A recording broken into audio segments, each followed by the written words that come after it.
चलो बच्चे इधर देखो, इधर देखो बच्चे, जल्दी से इधर देखो। हाँ देखो बच्चों, रेजिस्टेंस किस वजह से अराइज होता है ये मैं आपको पहले बता चुका था। एक्चुअली क्या होता है कि जब किसी वायर में इलेक्ट्रॉन चलते हैं तो उन इलेक्ट्रॉन के बीच में जो कॉलिजन्स होते हैं उस वजह से रेजिस्टेंस अराइज होता है। और सिर्फ वो रीजन नहीं होता, जब इलेक्ट्रॉन चल रहे होते हैं तो न्यूक्लियस उसको अपनी तरफ खींच रहा होता है। न्यूक्लियस कहता है मेरे को छोड़ के मत जा, मतलब न्यूक्लियस के अंदर जो पॉजिटिव चार्ज होता है वो उसको अपनी तरफ खींच रहा होता है। तो इलेक्ट्रॉन को चलने में एक अपोजिशन फेस होता है, एक अट्रैक्शन फोर्स होता है, एक हिंड्रेंस होती है, इसका ध्यान भटकता है, इसको हम कहते हैं रेजिस्टेंस। रेजिस्टेंस में हमारी एनर्जी लॉस हो रही है, जैसे हम डिस्ट्रैक्ट होते हैं तो हमारी एनर्जीज लॉस होती हैं कि भाई हमारा फोकस जा रहा है, तो सेम रेजिस्टेंस में भी ऐसा ही होता है।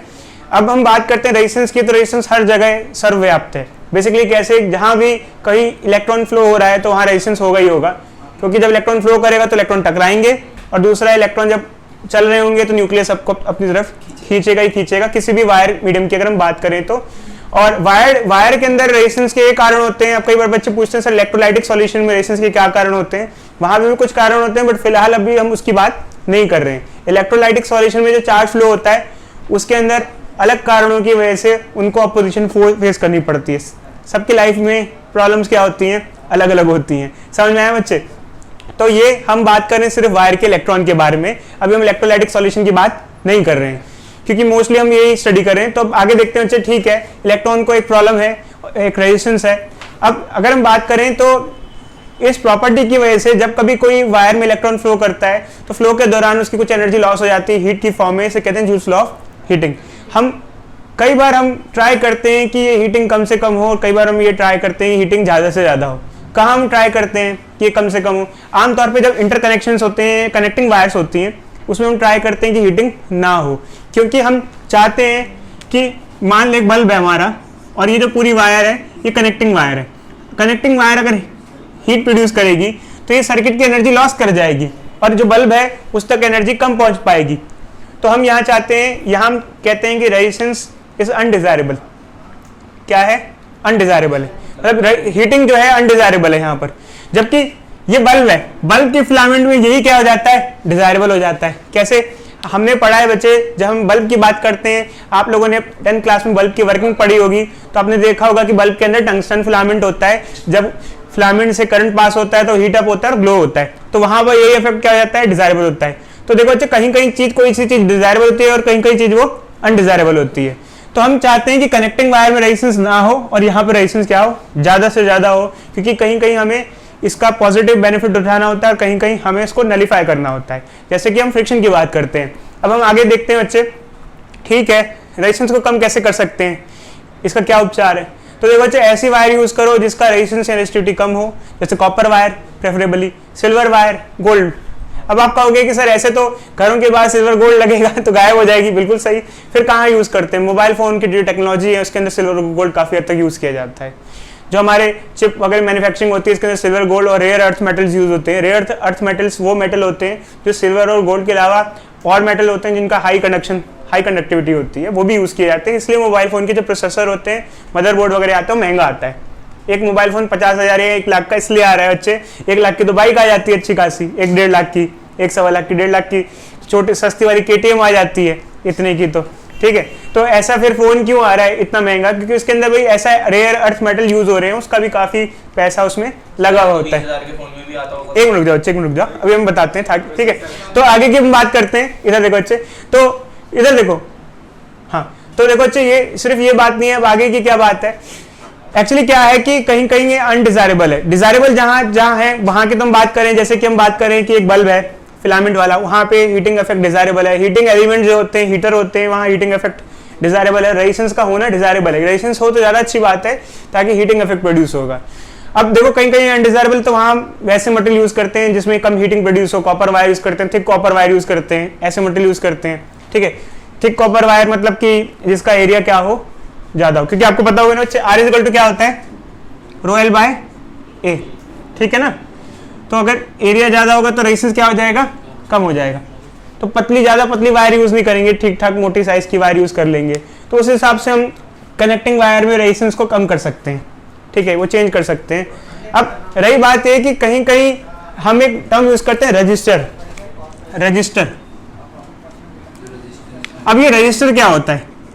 रजिस्टर एक डिवाइस होता है जो कि स्पेशली रेजिस्टेंस प्रोवाइड करता है, स्पेशली रेजिस्टेंस प्रोवाइड करने के लिए बनाया जाता है। भाई ऐसा डिवाइस बनाया ही क्यों जाता है कि जो रेजिस्टेंस प्रोवाइड करे? तो एक रेजिस्टेंस तो कोई एक अच्छी चीज नहीं है, कहीं कहीं ऐसी भी जरूरत पड़ जाती है कि हमें जबरदस्ती रेजिस्टेंस प्रोवाइड सर्किट में करना पड़ता है। क्या कारण होते हैं? तो कई बच्चों ने बताया कि सर चार्ज के फ्लो को कंट्रोल करने के लिए। बिल्कुल सही बच्चे। कई बार क्या होता है कि करंट के फ्लो को हमें कंट्रोल करना है। कंट्रोल कैसे करना है? इधर देखो बच्चे, जैसे मान लो हमारे पास एक अप्लायंस है, हमारा कोई अप्लायंस XYZ कोई अप्लायंस है, ठीक है। तो इसमें हमारे पास सोर्स है और सोर्स हमारा कम वोल्टेज का नहीं है, ज्यादा वोल्टेज का ही है। या फिर मान लो सोर्स ऐसा है जो हाई करंट सह नहीं सकता, ज्यादा करंट एक्सेस करंट सह नहीं सकता, तो हम यहाँ पर एक रेजिस्टेंस लगा देंगे, एक रेजिस्टेंस लगा देंगे। इससे क्या होगा? इससे क्या होगा? सर्किट का नेट रेजिस्टेंस बढ़ जाएगा। आई क्या होता है? V/R। अगर नेट रेजिस्टेंस बढ़ जाएगा तो करंट क्या हो जाएगा? कम हो जाएगा, ठीक है। तो कई बार हम रेजिस्टेंस डिजायरेबली कनेक्ट करते हैं ताकि हम अपने हिसाब से करंट के फ्लो को क्या कर सके, मैनेज कर सके। अब ये कैसे होता है देखो, इसके बारे में डिटेल में हम नहीं जा रहे, क्योंकि सर्किट टू सर्किट मैटर करता है कि किसी सर्किट में हम क्यों लगा रहे, समझे या नहीं समझे। किसी सर्किट टू सर्किट डिपेंड करता है कि किसी सर्किट में हम रेजिस्टेंस क्यों लगा रहे हैं और क्यों नहीं लगा रहे हैं। सबके अपने कारण होते हैं, सबके अपने रीजंस होते हैं। बाकी अगर आपको ये समझना है ढंग से तो मैं आपको ना दीपावली की एक लड़ी पड़ी हुई है मेरे पास, वो लेके आ जाऊंगा, उसमें दिखा दूंगा बल्ब के साथ रेजिस्टेंस लगाया हुआ है। हर छोटे छोटे दीपावली की चाइनीज लड़ी आती है, चाइनीज लड़ी में छोटे छोटे बल्ब होते हैं, उन बल्ब के साथ रेजिस्टेंस अटैच होता है। अब वो किस वजह से होता है, क्या होता है, कुछ कारण है क्यों अटैच करते हैं, थोड़ा सा मैं आपको डिस्क्रिप्शन में आपको बताऊंगा कभी जब मौका आएगा, तो वो सब चीजें बच्चे वहां होती हैं। बट अब आप समझना, कई बार रेजिस्टेंस हमारे लिए डिजायरेबल होता है, हम जानबूझ के रेजिस्टर लगाते हैं। तो फिर रजिस्टर बनाते हैं तो क्या हम इसको मैन्युफैक्चर करते हैं? बिल्कुल बच्चों, हम रजिस्टर्स को भी मैन्युफैक्चर करते हैं, रजिस्टर्स बनाते हैं, मैन्युफैक्चरिंग करते हैं। कितने टाइप के रजिस्टर्स मार्केट में मेनली बेसिक लेवल पे अवेलेबल होते हैं? दो टाइप के रजिस्टर मार्केट में बेसिकली अवेलेबल होते हैं। एक होते हैं वायर बाउंडेड, एक होते हैं वायर बाउंडेड और एक होते हैं कार्बन। सर्किट्स में मेनली कार्बन रेजिस्टर ज्यादा यूज किए जाते हैं। कारण क्या होता है? कार्बन चीप होता है, कार्बन सस्ता होता है, कार्बन रेजिस्टर सस्ते मिलते हैं।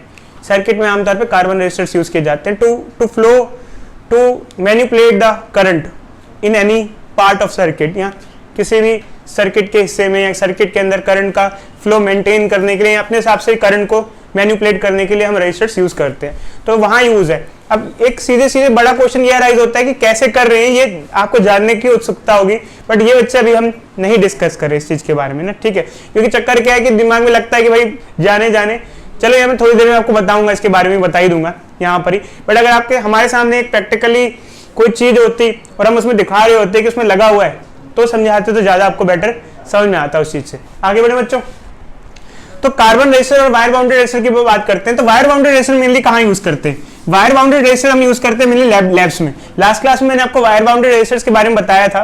मैंने आपको बताया था कि वायर बाउंडेड रेजिस्टर से रियोस्टैट बनता है। अभी रियोस्टैट किस चिड़िया का नाम है? आप लोगों ने अपनी 10th क्लास में पढ़ा होगा। क्या होता है बच्चे? Rheostat is variable resistor. Spelling देख लेना बच्चे, TE होता है। चलो छोड़ो बच्चे, आगे देख लेना। वेरिएबल कोई नहीं बच्चे, इधर छोड़ो बच्चे, चलो बच्चे देख लेना, छोड़ो। वेरिएबल रेजिस्टर होता है रियोस्टैट, और ये किस वायर का बना होता है? नाइक्रोम कॉन्स्टेंटेन और मैग्नेनिन, ये अलॉयज का बना होता है। क्यों बना होता है? लास्ट क्लास में हमने डिस्कस किया था। फिर हम कहानी पे आते हैं जिसे कहते हैं कार्बन रेजिस्टर्स। अब एक्चुअली क्या है, देखो जो रेजिस्टर्स का पार्ट जो है वो सीबीएसई ने अपने सिलेबस से बिल्कुल ओमिट कर रखा है, बट ऐसा मत करना, एंट्रेंस एग्जामिनेशन में खुल के वो क्वेश्चन दे रहे हैं, ठीक है। तो हमें पूरा पढ़ना पड़ता है बच्चे, जो सीबीएसई ओमिट कर देता है उससे कोई मतलब नहीं है, हमें टॉपिक तो सारे के सारे कवर करने पड़ते हैं। कार्बन रेजिस्टर्स कैसे होते हैं? छोटे छोटे से होते हैं, मेरे पास है, मैं आपको नेक्स्ट क्लास में लाके दिखा दूंगा, ठीक है। अब कार्बन रेजिस्टर्स मार्केट में मिलते हैं, बहुत सस्ते मिलते हैं, बहुत, 1 रुपए के 10, मैं दिखाऊंगा, मेरे पास बहुत सारे पड़े हुए हैं, छोटे छोटे से होते हैं। उन कार्बन रेजिस्टर्स के ऊपर कलर कोडिंग होती है। कलर कोडिंग क्या होती है? बैंड्स होते हैं, 4 कलर के बैंड्स होते हैं, 1 2 3 और 4, first second third fourth, 4 bands होते हैं। उन बैंड के बेसिस पे हम देख सकते हैं उसकी वैल्यू क्या है, मतलब उस कार्बन रेजिस्टर की वैल्यू क्या है। अब क्वेश्चन ये राइज होता है कि ऐसा क्यों? कि उसमें बैंड्स होते हैं, ऐसा क्या कारण है? देखो अच्छे चक्कर क्या है कि जब हम एक्सपेरिमेंट वगैरह करते हैं, जैसे मान लो आपको एक्सपेरिमेंट करना है, जैसे मेरे पास ही तो मैंने एक एक्सपेरिमेंट बॉक्स बना रखा है, उसमें मैंने कई सारे रजिस्टर खरीद के रख रखे, कई सारे अलग अलग टाइप के रजिस्टर्स खरीद के रख रखे, कार्बन रजिस्टर्स। तो मान लो मिक्स हो जाए कि सारे के सारे मैंने एक साथ रखे हैं, तो फिर भी उसके अंदर जो कलर बैंड्स हैं उसके बेसिस में बता सकता हूँ ये वाला रजिस्टर है और ये वाला है। आई बात समझ में? बैंड्स खींचे हुए होते हैं, बैंड्स। हाँ, बाकी अगर आप कहो कि सर मोबाइल फोन सर्किट में भी जो कार्बन रजिस्टर होते हैं उस पर भी बैंड्स होते हैं, वो तो बच्चे जो चिप्स होती हैं, मिनिएचर चिप्स होती हैं, उस पर तो जो रजिस्टर वगैरह होते हैं काफ़ी मिनिएचर होते हैं, जैसे मोबाइल फ़ोन हो गया। ये तो हम बात करें कि उन डिवाइसेस की, जैसे मान लो मच्छर मारने वाला रैकेट हो गया, तो मच्छर मारने वाला जो रैकेट है उसकी चिप इतनी मिनिएचर नहीं होती, आपने देखा होगा ठीक ठाक बड़ी चिप होती है। तो मिनिएचर चिप और बड़ी चिप में क्या फ़र्क होता है? मिनिएचर चिप बच्चे बहुत कॉस्टली हो जाती है, क्योंकि उसमें एक चिप के ऊपर कितने सारी चीज़ें कंपोनेंट इंस्टॉल करने पड़ते हैं, जो कि बहुत कॉस्टली पड़ता है। इस वजह से मोबाइल फ़ोन क्या हो जाते हैं? महंगे हो जाते हैं। मतलब मोबाइल फ़ोन बड़ा सा आएगा, मोटा सा आएगा, सस्ता मिल जाएगा, बट उतना कोई लेके घूमेगा नहीं, ऐसा तो है नहीं। ये मेरा मोबाइल फ़ोन है, जैसे मान लो इतने से स्क्रीन वाला, ऐसा कोई लेके घूमेगा नहीं, तो इसलिए सस्ता पड़ेगा तो क्या फायदा है, इसलिए मिनिएचर किया जाता है उसको। मतलब एक आपने देखा होगा, जिसने देखा होगा मदरबोर्ड वगैरह खुलता है तो एक बस पतला सा चिप होता है, उसमें सारे कंपोनेंट लगे हुए होते हैं। मिनिएचर है तभी बहुत ज़्यादा कॉस्टली है, बहुत ज़्यादा कॉस्टली। मदरबोर्ड की कॉस्ट ज़्यादा होती है बच्चे, कम से कम 5-7 हज़ार का, ठीक ठाक सस्ते फ़ोन का भी इतने का ही लगता है। 10 हज़ार का फ़ोन हो तो भी मदरबोर्ड 5 हज़ार रुपये का, 6 हज़ार रुपये का देते हैं, क्योंकि उसमें इतने सारे एलिमेंट्स लगे हुए होते हैं, कॉस्टली होता है। सच में मदरबोर्ड काफ़ी कॉस्टली होता है। आई बात समझ में आपको? तो उसकी हम बात नहीं कर रहे, उसके अंदर जो रजिस्टर्स लगे होते हैं उसकी बात नहीं कर रहे, ऑब्वियस सी बात है, वो तो काफ़ी एडवांस है। तो आप जब एडवांस पढ़ोगे फिजिक्स, आगे जाओगे तो बाकी और भी चीज़ें को पढ़ोगे, बट ये तो बेसिक लेवल पे अगर हम बात करें, जो जैसे रैकेट होता है, रैकेट मतलब कौन सा वाला? मच्छर वाला रैकेट होता है। एक बड़े डिवाइस हो गए बल्कियर, जो बल्कियर इलेक्ट्रॉनिक्स डिवाइस हो गए, बल्कियर जो थोड़े सस्ते मिलते हैं, उसके अंदर ये कार्बन रजिस्टर्स लगता है, ठीक है। उस पर कलर कोडिंग होती है। पहले मैं एक्सपेरिमेंट के लिए एक्टिविटी भी कराया करता था, सोल्डरिंग वगैरह वायर भी रख रखी थी मैंने। आपकी सिस्टर को करवाई है मैंने, याद नहीं मुझे, मतलब कलर कोडिंग कहाँ होती है? बताएंगे, अच्छे बताएंगे। मेरे पास एलिमेंट्स किट पड़ी हुई है, वो तो ये कोविड वगैरह आ गया तो बंद कर दिया हमने। सोल्डरिंग वगैरह भी करवाया करता था, पूरा एक्सपेरिमेंट करवाया करता था पूरा, सर अब करा देना तो। ठीक है, बनाया करता था। फोटो वोटो भी पड़ी हुई हैं 1-2 साल पहले की, आपकी सिस्टर को करवाया मैंने, ठीक है। तो एक्चुअली क्या है कि वो पूरा सोल्डरिंग वगैरह करवाए थे। आप तो नहीं आए थे ना? हाँ, आपको बुलाया था बट आप नहीं आए थे, ठीक है। आप जब 10th में थे। हाँ चलो कोई नहीं बच्चे, छोड़ो। करवा देना ना, इधर देखो बच्चे, बोर्ड पे जल्दी देखो। तो एक्चुअली क्या है, यहाँ बच्चे स्पेस नहीं है ना, वहाँ बहुत बड़ा स्पेस था हमारे पास ऊपर। ऊपर हमारे पास एक रजिस्टर है ऑरेंज, येलो, ग्रे, इसका हमें वैल्यू बताना है। तो क्या होगा बच्चे? ऑरेंज की वैल्यू क्या होगी? 3, येलो की क्या होगी? 4, ग्रे क्या होगा? ग्रे जो होगा 10 की पावर में होगा, जो कि क्या होगा? 10 की पावर 8। कोई डाउट किसी बच्चे को? ये वैल्यू आ जाएगी, ठीक है। आ जाओ बच्चे, आ जाओ, बैठ जाओ, यहाँ बैठो, ठीक है। अब देखो बच्चे, 2.7 किलो ओम कैसे लिखेंगे? इसको लिख देंगे 2.7 किलो क्या होता है? 10 की पावर 3, मतलब कि 2.7 इंटू 1000 कितना हो जाएगा ये? 2700। कोई डाउट? 2 किसके लिए? अगर 2.7 किलो ओम का हमें निकालना है कि क्या क्या बैंड्स यूज करने हैं 2.7 किलो ओम के लिए, तो 2 किसके लिए होगा? 2 के लिए रेड बैंड होगा। 7 के लिए कौन सा बैंड होगा? वायलेट। और बचा क्या? 2 0 मतलब 10 की पावर 2, 10 की पावर 2 के लिए रेड। अगर आप ये कलर बैंड कॉम्बिनेशन यूज करोगे तो आपको 2.7 किलो ओम का रजिस्टर मिलेगा। समझे या नहीं समझे बच्चे? ऑल्दो इसमें कुछ ज्यादा नहीं है, कोई ज्यादा टेंशन की बात भी नहीं है, बहुत बेसिक सा कॉन्सेप्ट है ये हमारे लिए। तो लॉजिक वगैरह भी कुछ भी नहीं है बच्चे, बहुत बेसिक सी बात है। अगर हम बात करें चौथे कलर की, तो चौथा कलर टॉलरेंस का होता है। चौथे कलर में सुनो बच्चे, 3 चीजें हो सकती हैं टॉलरेंस के अंदर। अगर गोल्डन कलर है, चौथा जो बैंड है वो गोल्ड का है, अगर चौथा जो बैंड है वो गोल्ड का है, तो गोल्ड का टॉलरेंस ±5% होता है। अगर सिल्वर है तो ±10% हो सकता है। और अगर कोई कलर नहीं है, मतलब चौथा बैंड है ही नहीं, अगर चौथा बैंड एग्जिस्ट नहीं करता है कार्बन रजिस्टर के ऊपर, तो ±20% का टॉलरेंस हो सकता है। मैं नेक्स्ट क्लास में आपको कार्बन रजिस्टर्स दूंगा, वैल्यू निकलवाऊंगा उसकी। ठीक है बच्चों, बोलो। ठीक है सर। चलो बच्चे, ये जो कार्बन रजिस्टर होता है ये बहुत सस्ता मिलता है, और ये मत सोचना बच्चे एडवांस सर्किट्स में काम आता है। मिनिएचर सर्किट में तो जो मिनिएचर सर्किट्स होते हैं उसमें तो सारे जो इक्विपमेंट होते हैं मशीन्स इंस्टॉल करती हैं एक ही सर्किट पे, आपको पता होगा शायद ना पता हो, बट जितने भी सारे कंपोनेंट्स होते हैं वो मशीन इंस्टॉल करती है। मशीन बाकायदा असेंबलिंग मशीन होती है, वही लगाती है। जैसे मान लो Xiaomi वगैरह की कंपनी है, जो भी कंपनी है, अब इनका मदरबोर्ड होता है, तो मदरबोर्ड पे एक मशीन होती है, मशीन जर्मनी में बनती है सारी की सारी। जितने भी चिप के ऊपर कंपोनेंट इंस्टॉल होते हैं वो मशीन जर्मनी बनती है, जर्मनी से चाइना में आती है, चाइना में वो इंस्टॉल होती है। अब तो इंडिया वगैरह में भी लग गई है। तो अब आप सुनते हो ये मेड इन इंडिया मोबाइल है, और हाँ सच्ची में अब जो मोबाइल फोन है वो इंडिया में बाकायदा असेंबली नहीं पूरी बन रही है। चिप आती है, उसके ऊपर कंपोनेंट लगते हैं, बाकायदा कंपोनेंट लगते हैं, एलसीडी लगता है, सब लगता है। बाकी ये बात अलग है कि अलग अलग कंपोनेंट अलग अलग जगह से बन के आते हैं। कैमरा जैसे सोनी का है तो सोनी वाला जहाँ सोनी ने प्लांट लगवाया होगा जापान में लगाया तो जापान से आ रहा होगा। डिस्प्ले अगर सैमसंग का है तो सैमसंग वाले का प्लांट अगर कोरिया में है, इंडिया में, या तो अब तो नोएडा में है सैमसंग का प्लांट बहुत बड़ा, तो डिस्प्ले नोएडा से आएगा। हर कंपोनेंट जहाँ जहाँ से आता है वहाँ से बनता है। मोबाइल फोन कंपनी का सिर्फ नाम होता है, Xiaomi है उसका नाम है, Xiaomi का कुछ भी नहीं है अपना, समझे। सिर्फ क्या करता है उसका काम क्या होता है, असेंबल करना, अपना यूआई बनाना, यूजर इंटरफेस करना, अपनी मार्केटिंग करना, अपना डिजाइन देना और बेचना, और अपना कॉम्पैक्ट कैसे डिजाइन करके कॉम्पैक्टली होगा और बाकी सारी चीजें। ठीक है, अच्छे समझे इस बात को। तो ये किसी कंपनी का काम होता है। बाकी सारी चीजें जो कंपोनेंट्स होते हैं आउटसोर्स करके मंगाए जाते हैं। इसका मतलब ये आप भी अपनी कंपनी खोल सकते हो और कोई बड़ी बात नहीं है। जो माइक्रोमैक्स वगैरह कोई जो कंपनी खुली हुई थी उसमें कोई बड़ी बात नहीं थी बच्चे, थोड़ा सा पैसा था उस बंदे के पास, उसने क्या किया, चाइना गया, बात की कई चाइनीज लोगों से बाकायदा जिनको इस फील्ड में नॉलेज थी, उन्होंने बताया, उन्होंने कहा कि डिजायरेबली जैसे आप चाहते हैं हम कस्टमाइज करके देंगे। उसने नाम छापा माइक्रोमैक्स और बेचा खूब। उस टाइम में काफ़ी, और कोई मोबाइल इंडिया में थे नहीं तो माइक्रोमैक्स काफ़ी बिका। ठीक है, काफ़ी बिका, क्योंकि उस टाइम में बाकी मोबाइल फ़ोन कंपनी जो थी वो चाइनीज नहीं थी, बाकी कंट्रीज की थी जो कि काफ़ी कॉस्टली फ़ोन बेचती थी, तो माइक्रोमैक्स चला। तो आज भी आप कर सकते हो, बट आज आप इसलिए नहीं कर सकते कि चाइनीज कंपनी इंडिया के मार्केट में है, जो कि इतना कॉम्पिटिटिव है, जो कि पॉसिबल नहीं है। ठीक है, बट आज वो हो रहा है इलेक्ट्रिक ईवी की सेक्टर में, ईवी मतलब इलेक्ट्रिकल व्हीकल के सेक्टर में ऐसा चल रहा है। बट अब ये भी माइक्रोमैक्स कर रहा है, शायद आपको पता नहीं होगा।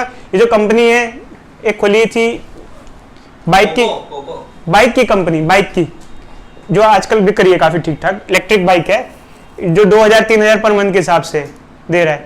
99,000 पे उसका सेंटर खोला हुआ है। वो भी माइक्रोमैक्स की कंपनी है, और वो भी चाइना से ही सामान मंगाता है, सिर्फ अपना ठप्पा लगा के बेचता है उसको। बता देता हूँ कंपनी का नाम अच्छे, बट वो फिर पॉसिबल नहीं है, क्योंकि अब ओला है, आजकल ओला इंडिया में मैंने असेंबली कर रहा है, सारी की सारी इंडिया में ही बना रहा है, सारा का सारा टॉप टू बॉटम। पता है ना बच्चों, ओला कैब की कंपनी अब सबसे बड़ी इंडिया की इलेक्ट्रिकल व्हीकल की कंपनी बनने वाली है, इलेक्ट्रिक स्कूटर बेचने वाली है। अभी उसने 5,000 रुपए का इनिशियल पेमेंट देके बुक करवाई, सबसे ज्यादा बुकिंग हो चुकी है उसकी, लाखों स्कूटर की बुकिंग पहले हो चुकी है उसकी। पता नहीं पता, आप लोग क्या करते रहते हो? अच्छा, आप लोग साइंस के बच्चे हो, साइंस एंड टेक्नोलॉजी की नॉलेज बहुत अच्छी से होनी चाहिए आप लोगों को। सर पहले बुक से तो फुर्सत मिल जाए तभी बात करेंगे। बुक से फुर्सत मिलेगी, पढ़ाई भी तो करो, और वो भी करो। ये नाम है रिवॉल्ट, ये देखो,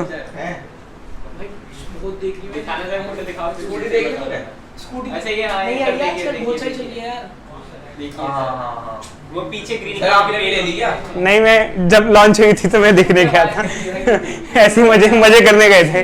चलो अच्छा आगे देखो, तो इधर देखो बच्चे, आगे डिस्कशन नहीं करते हैं। तो हमारा सिलेबस में या करिकुलम में हमें ये पढ़ना क्यों है, हमारा क्या काम है? देखो अच्छा, हमारा ये काम है, इधर हमारे करिकुलम में ये हमें कार्बन रजिस्टर्स किस काम का है।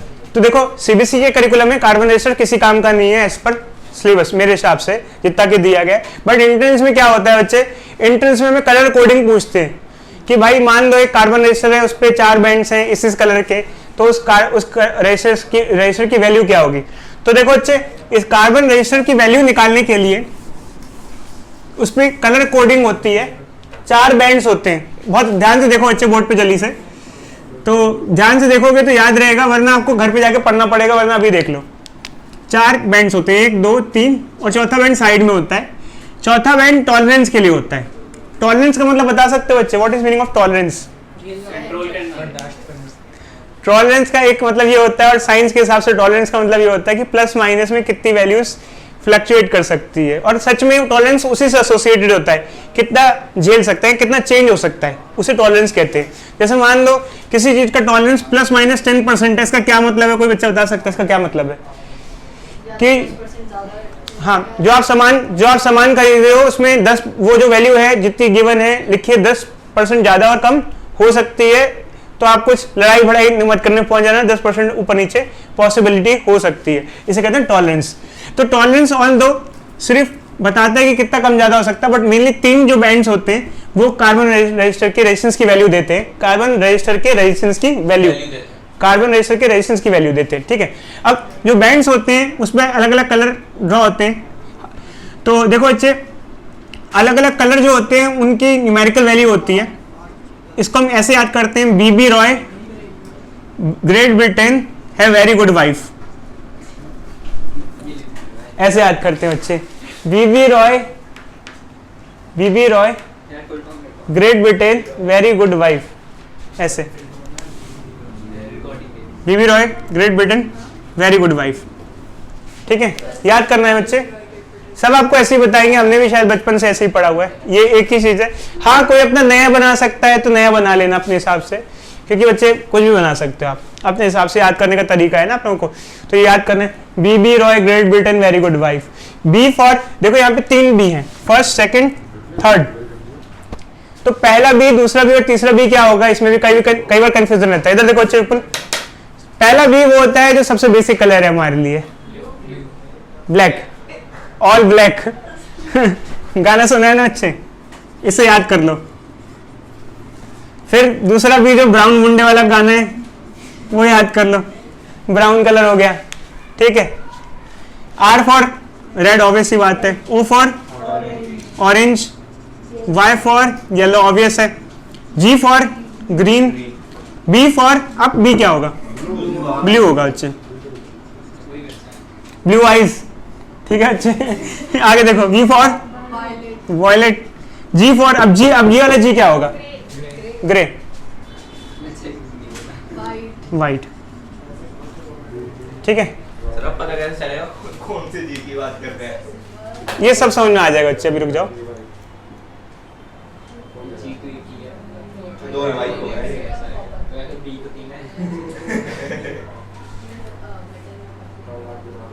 ठीक है। अब इनकी वैल्यूज है बच्चे, इनकी वैल्यूज होती हैं ब्लैक 0, ब्राउन 1, 2, 3, 4, 5, 6, 7, 8, 9। ध्यान रखना बच्चे, बहुत बार पहले बी और दूसरे बी के कलर में कंफ्यूजन होता है, बच्चों को लगता है ब्राउन ब्लैक होगा, बट ध्यान रखना सबसे बेसिक कलर जो हम पहनते हैं अपनी मतलब कपड़ों में पहनते हैं ब्लैक होता है, तो देखा होगा ब्लैक कईयों को पसंद आता है, ब्लैक जीन्स, बट ऐसे याद कर लो बच्चे, मैंने ऐसे याद कर रखा है, मैं भी कई बार कंफ्यूज हो जाता हूँ, सोचता हूँ पहले वाला बी क्या होगा, ब्राउन होगा या ब्लैक होगा, बट ठीक है बच्चे, ये तो ठीक है, एक तरीका है, इसमें कुछ लॉजिक वॉजिक तो है नहीं, सीधे रटना है। जैसे कि अब अगर मान लो कि कोई हमारे पास कार्बन रजिस्टर है, उसके अंदर 3 कलर्स हैं, रेड, येलो, ऑरेंज, और चौथे की हम बात नहीं करें, चौथा टॉलरेंस होता है फिलहाल, तो क्या वैल्यू होगी उसकी बता सकते हो? देखो अच्छे इधर देखो, रेड की वैल्यू क्या होती है 2, येलो की वैल्यू क्या है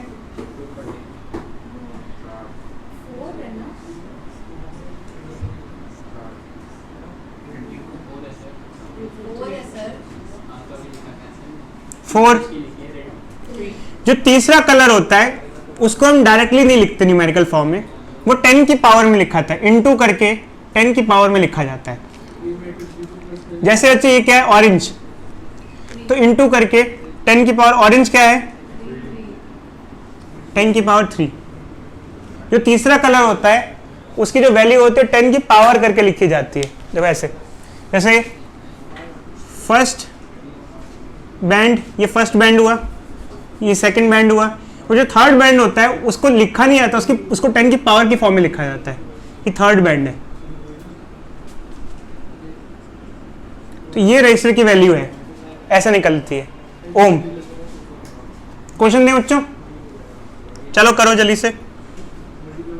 ऑरेंज येलो ग्रे की वैल्यू बताओ फर्स्ट। सेकंड ये बताओ 2.7 किलो ओम की वैल्यू क्या होगी। ये दो क्वेश्चन हम आपको दे रहे हैं अभी। इधर इधर देखो अच्छी। हाँ तो बस हमारे पास एक रजिस्टर है ऑरेंज येलो ग्रे, इसका हमें वैल्यू बताना है। तो क्या होगा बच्चे, ऑरेंज की वैल्यू क्या होगी 3, येलो की क्या होगी 4, ग्रे क्या होगा, ग्रे जो होगा 10 की पावर में होगा, जो कि क्या होगा 10 की पावर 8। कोई डाउट किसी बच्चे को? ये वैल्यू आ जाएगी, ठीक है। आ जाओ बच्चे, आ जाओ, बैठ जाओ, यहाँ बैठो, ठीक है। अब देखो बच्चे 2.7 किलो ओम कैसे लिखेंगे, इसको लिख देंगे 2.7 किलो क्या होता है 10 की पावर 3, मतलब कि 2.7 इंटू 1000 कितना हो जाएगा ये 2700। कोई डाउट?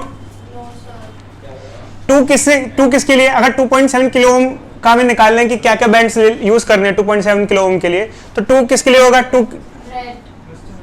2 के लिए रेड बैंड होगा, 7 के लिए कौन सा बैंड होगा, वॉयलेट, और बचा क्या 20 मतलब 10 की पावर 2, 10 की पावर 2 के लिए रेड। अगर आप ये कलर बैंड कॉम्बिनेशन यूज करोगे तो आपको 2.7 किलो ओम का रजिस्टर मिलेगा। समझे या नहीं समझे बच्चे? ऑल दो इसमें कुछ ज्यादा नहीं है, कोई ज्यादा टेंशन की बात भी नहीं है, बहुत बेसिक सा कॉन्सेप्ट है ये हमारे लिए, तो लॉजिक वगैरह भी कुछ भी नहीं है बच्चे, बहुत बेसिक सी बात है। अगर हम बात करें चौथे कलर की, तो चौथा कलर टॉलरेंस का होता है। चौथे कलर में सुनो बच्चे 3 चीजें हो सकती हैं टॉलरेंस के अंदर। अगर गोल्डन कलर है, चौथा जो बैंड है वो गोल्ड का है, अगर चौथा जो बैंड है वो गोल्ड का है तो गोल्ड का टॉलरेंस ±5% होता है। अगर सिल्वर है तो ±10% हो सकता है। और अगर कोई कलर नहीं है, मतलब चौथा बैंड है ही नहीं, अगर चौथा बैंड एग्जिस्ट नहीं करता है कार्बन रजिस्टर के ऊपर, तो ±20% का टॉलरेंस हो सकता है। मैं नेक्स्ट क्लास में आपको कार्बन रजिस्टर्स दूंगा, वैल्यू निकलवाऊंगा इसकी, ठीक है बच्चों।